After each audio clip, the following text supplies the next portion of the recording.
Greetings, brothers and sisters. My name is Joe Jackson. I'm a foundational Black American, and I entered the field of IT with the goal of helping the family globally. The industry's been changing, and I've learned a lot. But how did we get here? How do we navigate issues we face in the workplace? How can we get our house in order? Read The Concept and Intricacies of Being Black in IT, now on Amazon, as well as the best-selling Guide to Being Black in IT. Go to beingblackInIT.com. What's up, y'all? What's up, y'all? I hope you've been enjoying some of the interviews that I've been posting. This has been something that has been, I'll say, long awaited, something that probably shouldn't have taken this amount of time. What's this trailer? Y'all know how I like my movies and stuff. Should I start doing movie reviews? Only if it's based on, I mean, you know, I like my horror and sci-fi. I could do the sci-fi thing, but maybe I'll start doing some movie reviews and breaking it down, you know, on the science fiction level. And, you know, if it's in regard to technology, I think that might be something that's important. So, you know, anyway, you know, I don't promote myself enough.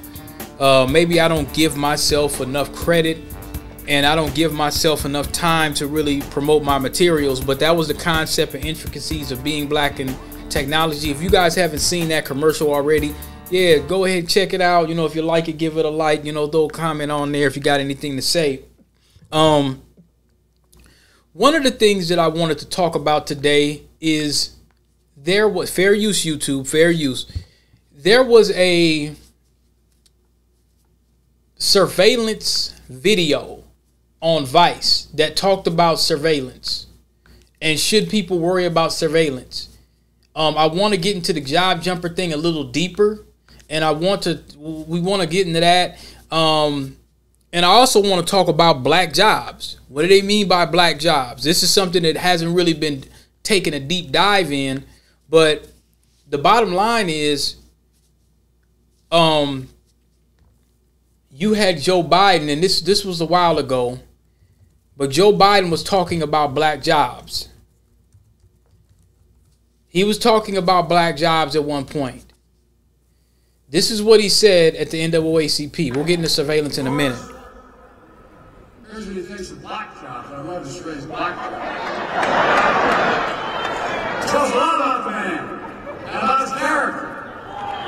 Well, I know what a black job is. It's the Vice President of the United States.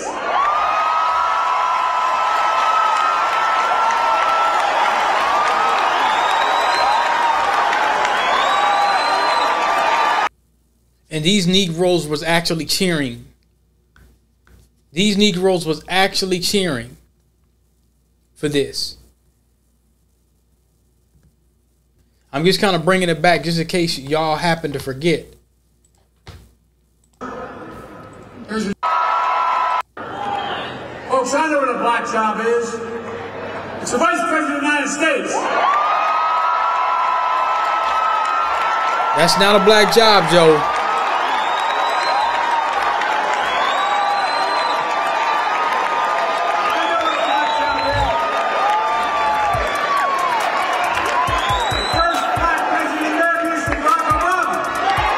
So that's a black job. Now let's go right into that. I want to go right into that immediately. He's saying a black job is Obama. Fair use YouTube. He's saying it's Obama. But you know what? Let's take a look at this. Black CEO representations, because you're talking about a VP or a president or whatever. Let's talk on a high level. Most black people are not vice presidents. Black CEO representation, and this is from Yahoo Finance. Black CEO representation on the Fortune 500 is so bad that this year's 1.6% is a near record high. It's a near record high. Here's what could turn it around. This is an article from Sunny Nagpal on Friday, February 9th. The Fortune 500 is making progress when it comes to black leadership. I don't know what the hell they mean by that. But anyway, that's the good news. The bad news is only 8 Fortune 500 companies have black CEOs. All right, how many Fortune 500 companies is there?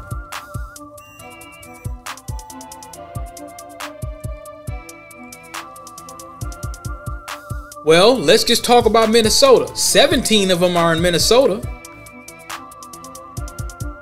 At one point, it was 15. So let's just see how many Fortune 500 companies is in the USA.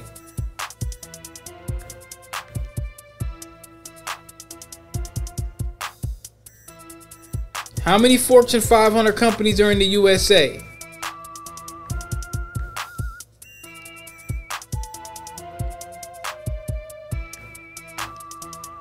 How many?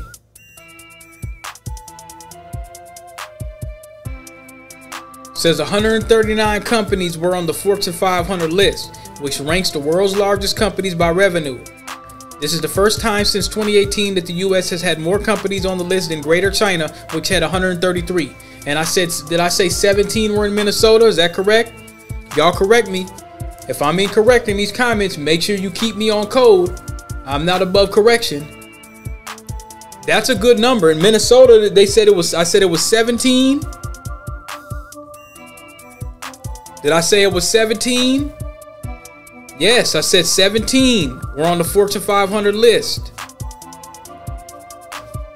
which is an increase of 2 from the previous year. However, some companies may have slipped from the list due to revenue fluctuations or other companies having strong years. United Health Group, a health insurance company in Minnetonka, was Minnesota's highest ranking company at number 4.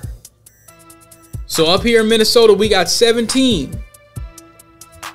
We got 17, y'all.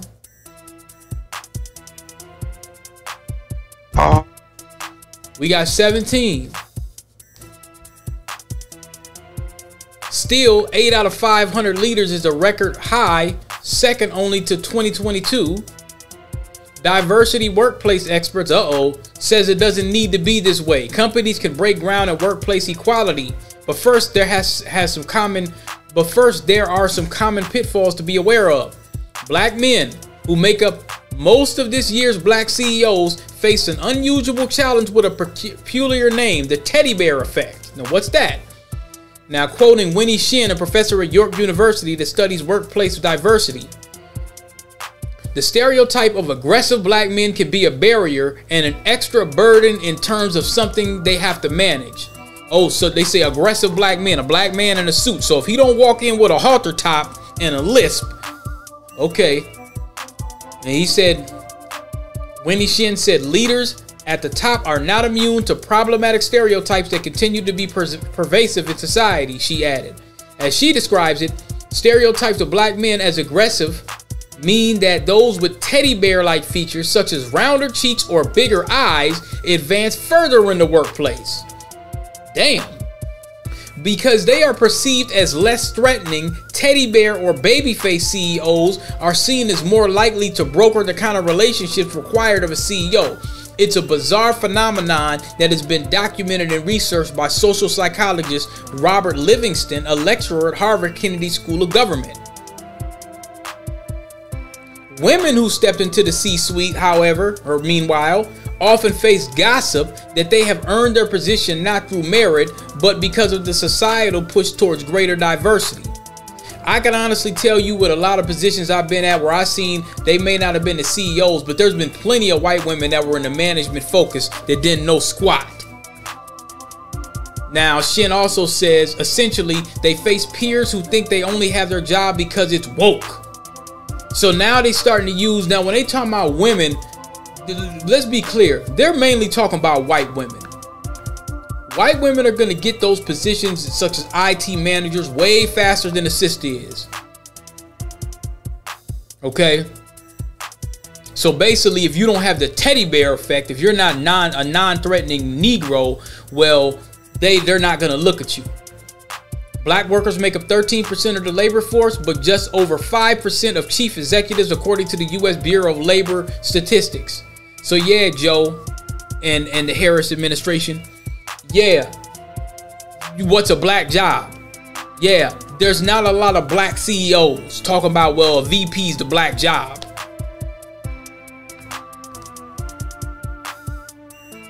I guess Miss 20 Acres and a Mule is a black job. and Obama was a black job. Didn't do nothing for black folk, but that's a black job.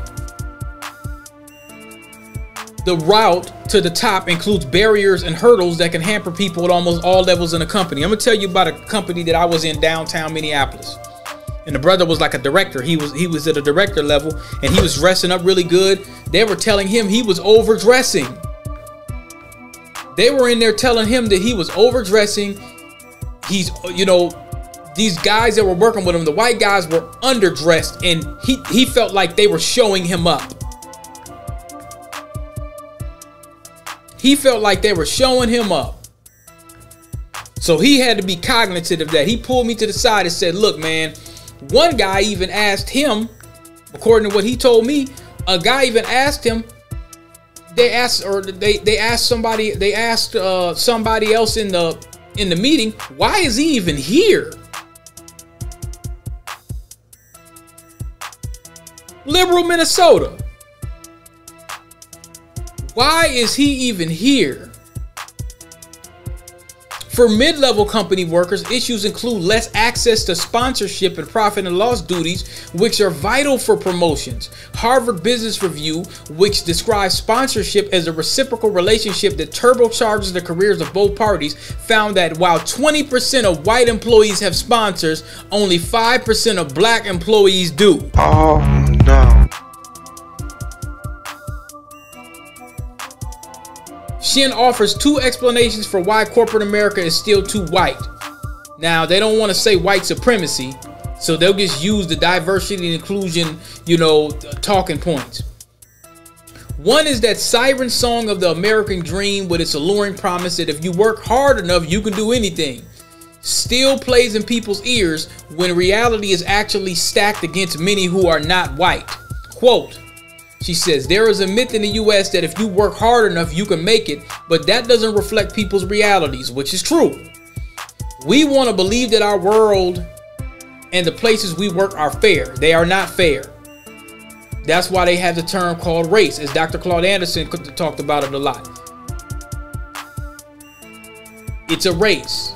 It's not fair. But in reality, the data tells us that it is often not. Now listen to this. 2 steps forward, 2 steps back. Listen to where they start talking about this now.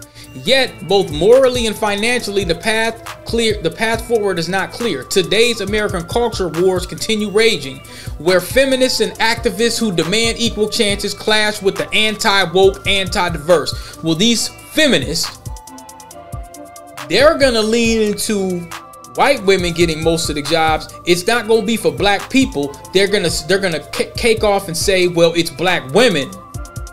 So black men gonna be left out in that regard. This month, Utah joined a list of other states that now deems illegal any state program, office, or initiative with diversity, equality, and inclusion in its name. Now here's the states they're talking about. It says 8 other states have passed laws aimed at dismantling these programs on college campuses that prepare young adults for the workforce. Florida, Mississippi, North Carolina, North Dakota. Yeah. Oklahoma, South Dakota, Tennessee, Texas. North Dakota's the next to Fargo. That's Fargo for you. That's Fargo for you. So Ron DeSantis, they talked about, you know, Google, Meta, they cut back their diversity budgets. And see, when they say diversity, that's the new word for white woman, immigrant, LGBT. Because these diversity and inclusion, I remember on the chapter of my book, the diversity and inclusion scam. That was like the first chapter for anybody that has concept or intricacies of being black in IT. Most of the people that are getting these contracts were white women. You even got the Secret Service stuff that they're talking about right now. They're talking about, well, you know, this was a DEI hire. Those weren't black women at the Secret Service.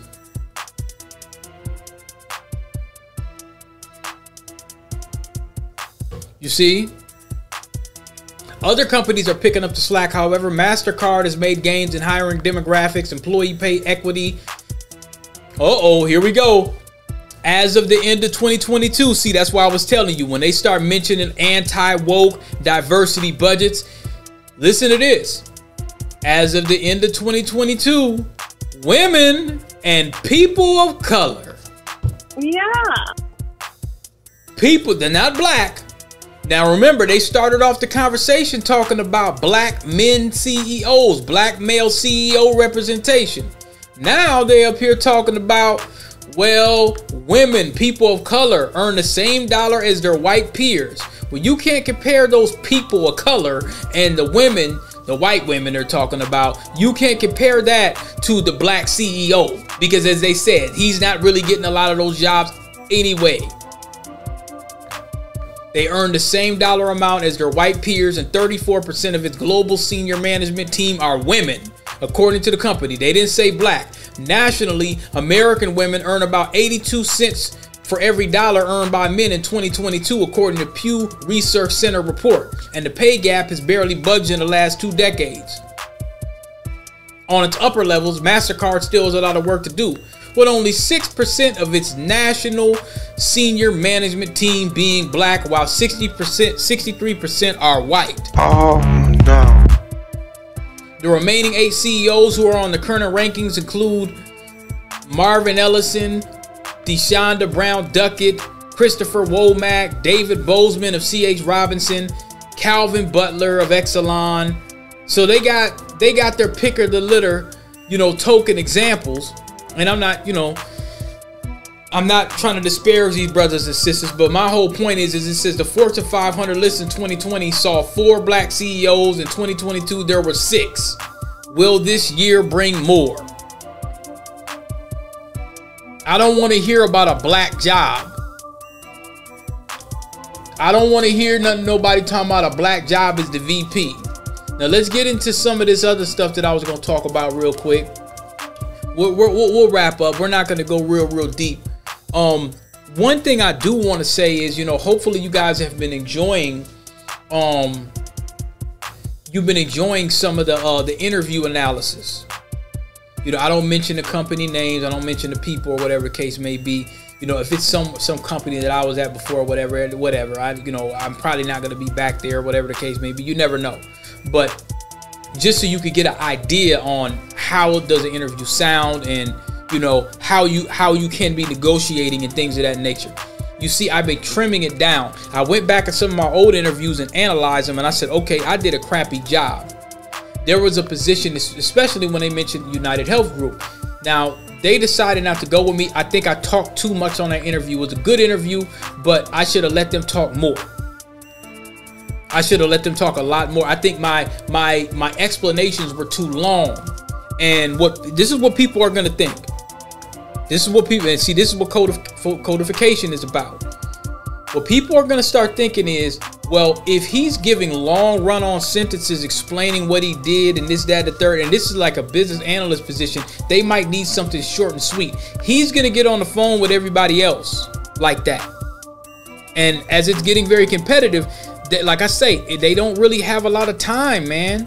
People don't have a lot of time to wonder, well, hey, is this guy going to work? They don't have a lot of time. I'm going to talk about the Great Resignation article in a minute, but let's take a look at this surveillance thing here.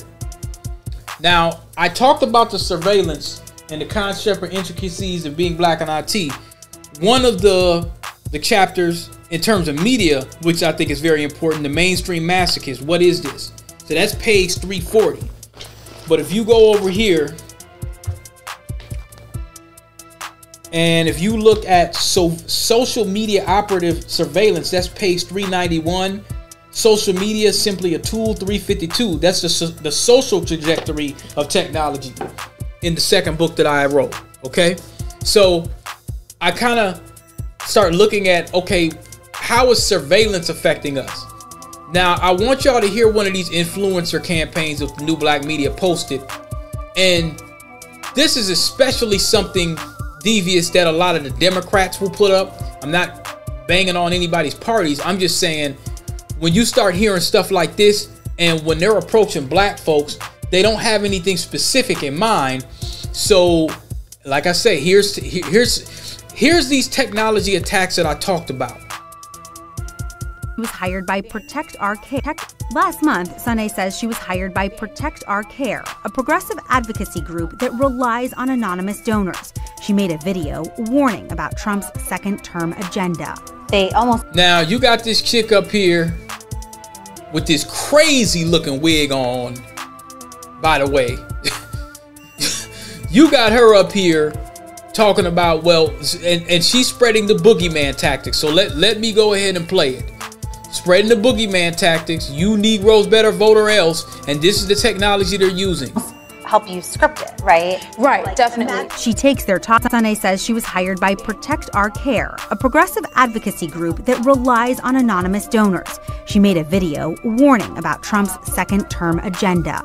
They almost help you script it, right? Right, like, definitely. She takes their talking points and puts them into her own voice, saying she always discloses when she's being paid. What's your rate? So a video just for a creator in my size, an average can go from $3,000 to $10,000 depending and upwards. Last month, Sunday says she was hired by Protect Our Care. All right. Well, maybe it wasn't a wig. I don't know. But I went on Protect Our Care. So what they this is the agendas that they're using. This is the agendas that they're using when they talk about black folks: lowering costs, expanding coverage, and advancing equity, building our victories, defending our progress, and educating voters. In 2024, Protect Our Care is working to bring lower costs, better care to more Americans, defend critical health care programs from the MAGA agenda. Now, they're not saying that we should do something on the border and not let 5,000 people in a day. That's going to affect our health care like hell. They're not saying that. So they went straight into a political agenda. And then they started talking about the issue of health care is incredibly salient everywhere in America. The policies is overwhelming, lowering health costs. We need more effective ways. And then they start talking about this. Historically marginalized people, including people of color, rural Americans, LGBTQ plus, whatever the hell that means, individuals and people with disabilities.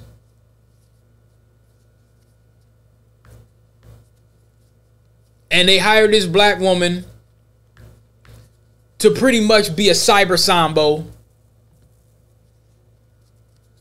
This is the stuff they're doing. And by the way, here's some other technology. Fair use, Vice, fair use, YouTube. It's in a lot of airports these days. It's not just a passport agent that looks at your passport. There's a camera that can take your picture to confirm your identity. Every year, hundreds of millions of people travel in and out of the United States. In 2021, U.S. Customs and Border Protection rolled out a biometric program at airports aimed at automating the entry-exit process. What the photo does, we take images of known persons, people that have either submitted passport photos. So we're doing a match. We take the live photo and compare it to a photo that we already have of the individual. Now think about this. Now this is security. When you're going and getting all this paperwork together and your passports, now they're telling you that they can just let people in from the boatload left and right. They'll tell black folks, we don't have any IT certification programs specifically for the descendants of the slaves, but we can let everybody else in. And for you, when you go through the airport, you're going to have all kinds of surveillance and documentation. We want to know exactly who you are. Police state, Orwellian. This is like facial recognition technology. We call it comparison because when people hear facial recognition, they automatically orient to surveillance. Sure. It is surveillance, ma'am. What we do is very distinct from surveillance. You see what she did? Look. You see how she answered that question? Facial recognition, they automatically orient known persons, people that have either submitted passport photos. So we're doing a match. We take the live photo and compare it to a photo that we already have of the individual. This is like facial recognition technology. We call it comparison because when people hear... It is facial recognition. She called it comparison. She's lying. Facial recognition, they automatically orient to surveillance. Sure. What we do is very distinct from surveillance. It's to enhance security. We've always been getting the biographic data for years. Now we're biometrically confirming that data. We have about 100 million passengers now that have been processed through facial biometric comparison. And that ain't surveillance? If this is like, you know... What is the term of surveillance, y'all? Let's look up the Webster's dictionary. What is surveillance? I might post this on both channels. Close observation. There you go. That's it. That's surveillance. 1.0, what does 2.0 look like? Where we're really working diligently, and kind of the final frontier for us, is getting it up and running in the vehicle environment at our land border ports of entry. Certainly our southwest border, we can't let bad people and bad things into the country. You can't let bad people and bad things into the country. Is that how that little girl was violated in Brainerd, Minnesota?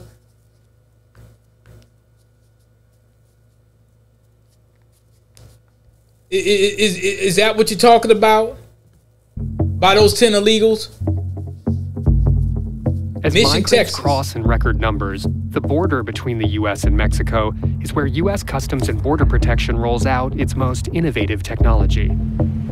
Fair use, YouTube. This is for educational purposes. Fair use. Being here is an act of defiance. Why is that? Because the government is hell-bent on keeping people off the river. They don't want anyone here to observe and document what they're doing. So they want to observe her and anybody else that has some questions, but they want to observe her, but they don't want her to observe them. So at either end of the wall, there are little outposts. Now the person talking here, this is a lady... Either end. Mariana Trevino Wright, Executive Director of National Butterfly Center. End of the wall, there are little outposts like National Guard or observation towers. And then there's those big surveillance towers. The raid towers are replacing all of these little ones. You can see some of the relays on the telephone poles. And look at all this technology that they got.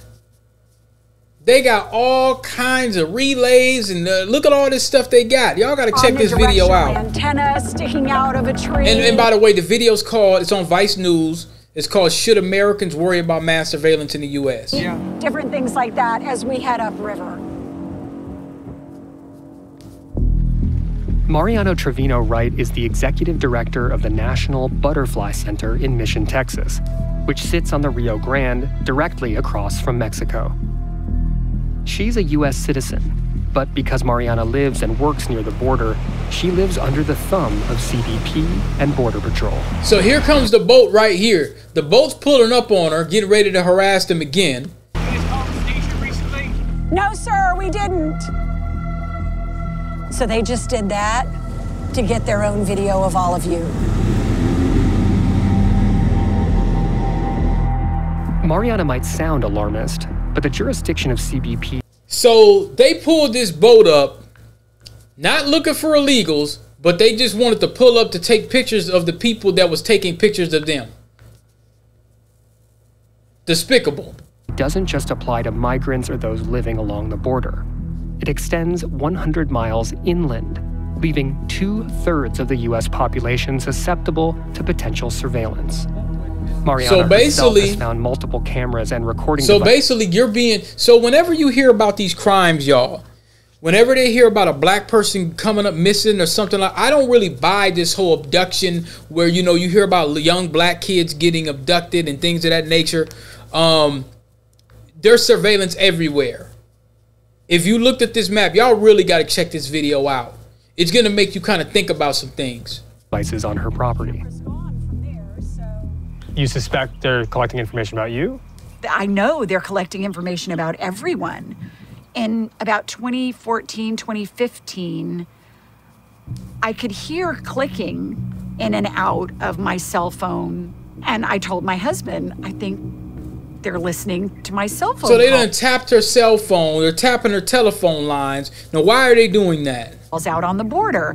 And then not long after that, they produced... Now look at this from the Texas Observer. This came out on November 6, 2017. Documents, Texas National Guard installs cell phone spying devices on surveillance planes. Now, I think I was in my book, I was talking about the Stingrays. That might have that kind of technology. All the documents attesting to the fact that they were doing exactly that. Just by virtue of living near the border, you're subject to all this surveillance without any consent, without like any due cause or warrants or things like that. Without any of that. I mean, this sounds like a civil liberties nightmare.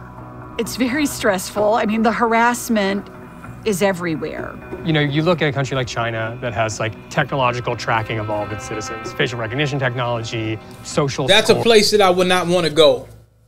That's just too Orwellian for me. All of these things. And I think people are like, the United States is never going to be like China like that. No, we absolutely will. That sounds really scary. Like, how scared should we be about this? Because there's like this fine line, right, between like fact-based vigilance and like a little bit of paranoia. And like hearing from you, I don't know which side of the line to land on. I don't know that it does any good to be scared. People need to become well-informed, and they need to be courageous enough to act. Right. I like that answer. Don't be a scared Negro. Be an aware Negro. You see? Surveillance has already moved beyond the borderlands. From CBP-deployed drones at BLM protests. Now, the BLM protests, and they were talking about, so all of those folks that was out there were being watched. A Homeland Security secret list of journalists and human rights. The watchers are being watched. But the greatest threat isn't the visible technologies themselves. It's how the information they capture is analyzed. Being able to have something to always protect. All right, well, I won't keep going. I'm getting another little. We'll go to the job jumping thing and let's analyze that a little bit. Now, this came out on March 30, 2022. How much job jumping is too much? Here's what hiring managers say. And one thing y'all got to keep in mind, the employers are not looking, and that's why I like reading this Reddit thing. But the employers, they're looking for what their best agenda is. Like, I got an offer the other day and whatever, but I'm still looking at the other ones. You see what I'm saying? So I'm going to pick what's best for me. And, you know, I'm going to let them know, hey, you know, this is a better fit.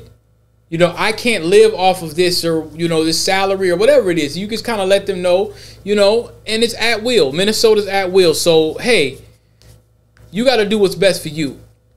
So this was published on Wednesday, March 30th. We're going to wrap this up pretty soon. By Go Chu Tong. At the age of 25, Hannah Williams has an extensive resume, even though she started working full-time only less than 3 years ago. Since 2019, she has had a total of 5 jobs, with the longest tenure becoming a full year. A number of reasons made her leave those jobs. Once she discovered a job was different from what she signed up for. Now, see, that's another thing they do. They lie a lot when you come in the door. They will lie. They will lie their ASS off. They will tell you anything. Other times, it was either because of poor work-life balance or burnout. Now, this is what she said. This was during the Great Resignation, so I felt kind of empowered because other people are going through this and they're quitting too. I've done it before. I could do it again. And that's kind of changing right now. So it says she is far from being alone. According to LinkedIn's 2022 research, U.S. LinkedIn users who changed their jobs increased 37% in 2021. Generation Z workers, those born in 97 or later, were the most restless, the report showed. 25% of respondents said they hope or plan to leave their current employees within the next 6 months. Another research by Career Builder in 2021 found that Generation Z workers would spend an average of 2 years and 3 months in a job, while millennials stayed just 6 months or more. In comparison, Generation X, that's 41 to 56 years old, spent an average of 5 years on the same job, while baby boomers, 57 to 75 years old, stay in their jobs for about 8 years. The days of working for the same company from start to finish may be over. But what do hiring managers think about job hoppers? Is there a sweet spot? While job hopping is more acceptable than ever, now a job switch under a year of tenure is still too quick, said Amy Zimmerman, the chief people officer of Relay Payments. It sends a few negative signals. Number one, you lack commitment. Number two, you lack perseverance. It tells me that if the going gets tough, you get going. Now here's the thing. When they get ready to get rid of you, they letting you go immediate. Now, Zimmerman said the so-called sweet spots for switching jobs is every 2 to 3 years, as it allows job candidates to show that they can make a commitment and honor it. A minimum of 18 months at a job is acceptable, but it will be wonderful at a tenure lasts between 3 to 5 years. So that's the sweet spot that the manager's saying. Randstad's managing director for Singapore and Malaysia, Jay Adas, said 3 to 5 years. So you stick around for 3 to 5 years. Hopefully you get a raise. I also tend to ask what the calendar year the company is they worked for. That's one of my personal favorites to find out. I want to know whether you went through 2 budgeting cycles from the company. That's another thing y'all might want to think about. Typically, companies will budget for new initiatives at the start of a calendar year, which presents new opportunities for employees. So at the beginning of the year, y'all, it says, or Das said, those who see the company start projects and initiatives be given those KPIs for the full calendar year to produce them, go through the challenges and the difficulties, said Das, referring to key performance indicators that firms use to measure employee progress. Okay, so what else do they got? I won't read the whole thing.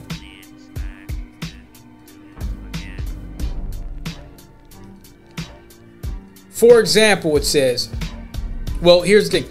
Job hopping may be a quick way to bump one's pay compared with promotions within the same company. True. Now, for example, Hannah is currently paid almost 3 times as more as a senior data analyst than what she was in her first job. Now, if she would have stayed at that first job, she wouldn't have been able to do this. However, Zimmerman warned against the price that one will have to pay in the long term. It will catch up. It will affect your depth of knowledge and ultimately your value to future companies. You will not be as competitive as your peers because your knowledge will be stunted. The short-term gain isn't worth the long-term risk. Now, for Williams, job hopping is something she would absolutely recommend for anyone. Right now, the job market is so hot. People are hiring, they're paying well, and they're giving good benefits, she said. However, she has reservations too. If you keep doing this for 10 years, that would not be good. I would wreck my resume. So, this is some of the things that they recommended you could do. Build gaps it said big gaps in the resume matter. These are some of the things that some of the managers were saying. Big gaps in the resume. If there are no employment gaps, recruiters may see the job hopping as a good thing. It means that you are in demand in the market. If someone is getting asked somewhere else for better and a better position, it is human nature to move. But if there are big gaps, it signifies that this person has a habitual pattern of exiting when the going gets tough. Employers may look past it, but not always, they said. Job hopping is not sustainable. So yeah, that's true. Because you're kind of like starting over in a way. It's, you know, it's one of those things. Now, I want to talk about what I seen on Reddit, what people were saying. At the beginning, one guy said, got called a job jumper today when I've been at my current job for 3 years. So at the beginning, the guy said, remember, I agree, I am a job jumper. Before this job, I moved about once a year. I resigned twice at this job and took the counter offer both times. So I would have looked even worse on paper if they had known that. One of the panel members even asked what I was interested in besides a paycheck. And he says, I only work for the paycheck, not out of love for work. I guess I'm staying where I'm at, no big deal. Another person said, I'm here to pay my bills. This is what Mama Sita says. I'm here to pay my bills. I provide labor. You provide money. This is the transaction. If we have a good time on top of that, bonus. B.A. Sura said, why the F can companies not grasp this? It's so impersonal when they lay people off with an email, but we have to be family. Just run me my check. Cryo Theory said, I would never leave a job that was fairly compensated and treated me with respect. Do you foresee either of those things being a problem here? Another person said, Sudu, he says, you should have asked him if they were interested in anything besides turning a profit. See, that's a good one. Extension Lecture 425 said, companies are back to obsessing over loyalty again. 3 years is considered a short 3 years is considered a short tenure anymore. Another person said, Game Addict, he said, I had a similar, you seeing what people are saying. This is what the employees say, not the damn jobs. This is what the employees are saying. I had a similar scenario with a hypocrite during a panel job interview. The email invite had their names, so I looked them up on LinkedIn. Sometimes you got to do a little surveillance. One of the guys only worked a year at another company, because I've seen stuff like that where they pull that on you. So he worked at another company for a year just before their current role. But he had the audacity of to question my 3-year tenure at my current company. I thought about confronting him, but I did not want to sound like a prick. And you know what? If they're asking you that question already, it's a possibility that they don't want to hire you.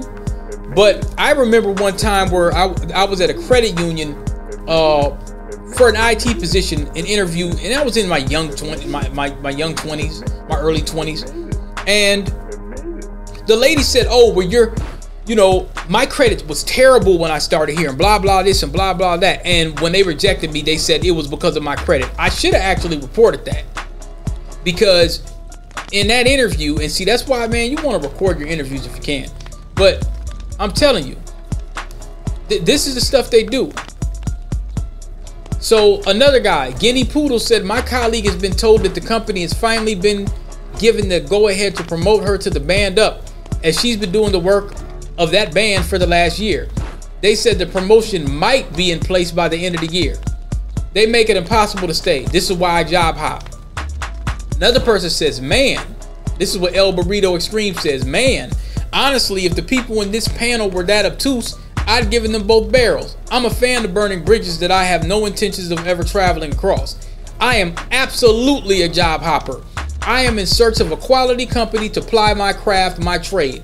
I've yet to discover one. Let's get this straight. I am an employee of this business. I'm not your friend. I'm not your family. I'm not your pal. I am your complete stranger. I am your coworker. That is it. That is all. I am here for a paycheck, period. And I will continue in my quest towards a quality employer, should it not be you. You offer nothing to employees short of a paycheck. Why you expect any more? For over 40 years, companies have offered less and less and taken more and more. Now is a time of F you pay me." I like his attitude. Another person said, "I know that you are saying, but I know what you are saying, but there is a lot more than just money. How are the benefits?" Because, well, let me read this. "What is the commute? Work-life balance? How is the culture? Opportunity for growth and development? Understanding and fair leadership? What are the physical conditions of the job? Would you take double your salary but commute 2 hours a day working 70 hours a week for a boss that you hate at a company that doesn't value you? Slaughtering chickens inhumanely is chicken up to your ankles 12 hours a day just for more money? Not hating your job is really important. You spend 1/3 of your life working. It needs to be something you at least don't hate." Okay. Well, and with that, I had an interview with a company and they're like, "Oh, well, you might work." Did they say 50 hours or 60? I think they said something like it could be a 60-hour work week. So an extra 60 hours. Let's get it out here. So that's an extra 20 hours. And let's just say you do that between 5 weeks. So that's like an extra 4 hours a day. And if you're not getting any more money from that or not getting anything from that, unless it's, if it's perfecting your craft. But when they said 60 hours a week, I want my time to be accounted for. You see what I'm saying? Another person said it's because, well, Mama Cita, she already said something. So this is what Fires at Night said. "I just quit a job recently for a better pay and gave 2 weeks.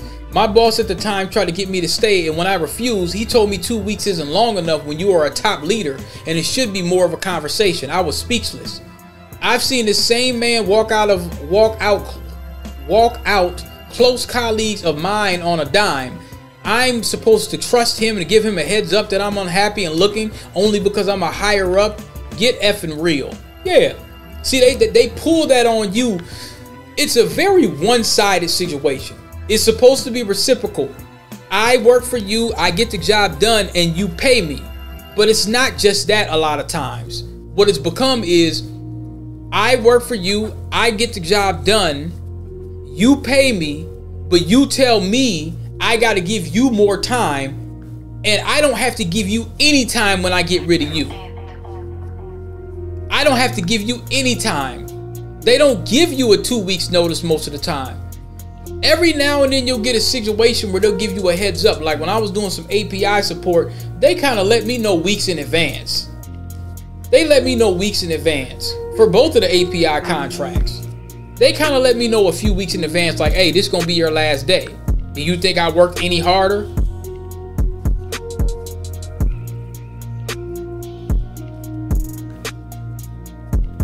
This is another person, the Wildlife said, this is why I can't stand panel interviews. I don't particularly care for them.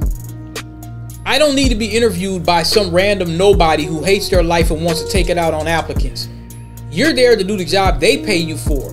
They aren't spending tons of money training you, and the odds are you're already doing the work of 2+ people to add more value than they paid you for anyway. Starting in a company to get a 1 to 3% increase every year isn't smart. I'll leave every single time for pay that will take me a decade to get staying. Hey, yeah, I mean, a decade just to say you learned it. If you've mastered your craft within a year and you become excellent within 2 years, I gotta wait another 8 years to get an increase. I get it. All right, y'all, I'm gonna go ahead and wrap this up. Y'all go ahead and check out the book if you want to. We'll post some more interviews as I get close to, maybe closing something, but I'll keep posting. I'll just let y'all know what's going on. All right, y'all take care. Oh, I forgot one thing. Was the Fearless Fund, was that a black job? You remember them sisters down in Atlanta that Jim Crow Joe and all of them didn't speak anything about? The Fearless Fund, they got canceled, where those black women were supposed to get all that money and all those business development grants and capital for their businesses. Was that a black job? Just asking.